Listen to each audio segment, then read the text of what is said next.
ஆப்பம், தேங்காய் பால் சாதம், இடியாப்பம், புட்டு இதுக்கெலாம் சூட் ஆகிற மாதிரி ஒரு சூப்பரான கடலைக்கறி செய்ய கடலையை ஒரு 8 மணி நேரம் ஊற வச்சு வேக வச்சு எடுத்து வச்சுக்கோங்க. ஒரு அரை முடி தேங்காய், 10 முந்திரி, சோம்பு எடுத்து வச்சுருக்கேன். அப்புறம் குக்கரில் எண்ணெய் ஊற்றிட்டு ஓல் கரம் மசாலா, கருவேப்பிலை போட்டு தாளிச்சிட்டு ஒரு 2 வெங்காயம் கட் பண்ணி வச்சுருக்கேன் நீல வாக்கில். இப்போ வெங்காயம் லைட் ப்ரௌனாக வதங்கணும். இப்போது இந்த தேங்காய் கூட ஒரு டேபிள் ஸ்பூன் கசகசா சேர்த்து கொஞ்சம் தண்ணி சேர்த்து அரைச்சி எடுத்துக்கலாம்.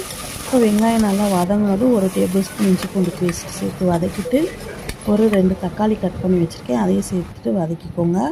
1.5 டேபிள் ஸ்பூன் அளவுக்கு குழம்பு மிளகாத்தூள், 1 டீஸ்பூன் அளவுக்கு காஷ்மீரி மிளகாத்தூள் சேர்த்துருக்கேன். அப்புறம் தேவையான அளவு உப்பு சேர்த்துட்டு நல்லா இந்த தக்காளி வெங்காயம் நல்லா வதங்கி வர வரைக்கும் நல்லா கிளறிட்டு நம்ம வேக வச்ச இந்த கடலையை சேர்த்துக்கலாம். சேர்த்துட்டு நம்ம அரைச்ச தேங்காய் பேஸ்ட்டையும் சேர்த்துட்டு தண்ணி உங்களுக்கு தேவையான அளவு சேர்த்து நல்லா கலந்து விடுங்க. இதை நம்ம குக்கரில் மறுபடியும் வேக தான் வைக்க போகிறோம். தண்ணி கொஞ்சம் எக்ஸ்ட்ராவே சேர்த்துட்டு ஒரு கொத்து கருவேப்பிலை சேர்த்து மூடி போட்டு ஒரு 2 விசில் விட்டு எடுத்துக்கோங்க.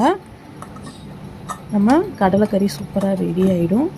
ஃபைனலாக கொஞ்சமாக கொத்தமல்லி தழை தூவி அப்படியே சூடாக இட்லி, தோசை, ஆப்பம், இடியாப்பம், புட்டு, தேங்காய் பால் சாதம், கீ ரைஸ் இது கூட எல்லாம் சர்வ் பண்ணுங்கள். ரொம்ப அட்டகாசமாக இருக்கும். பிடிச்சிருந்தா லைக் பண்ணி ஃபாலோ பண்ணிக்கோங்க, சப்ஸ்கிரைப் பண்ணுங்கள்.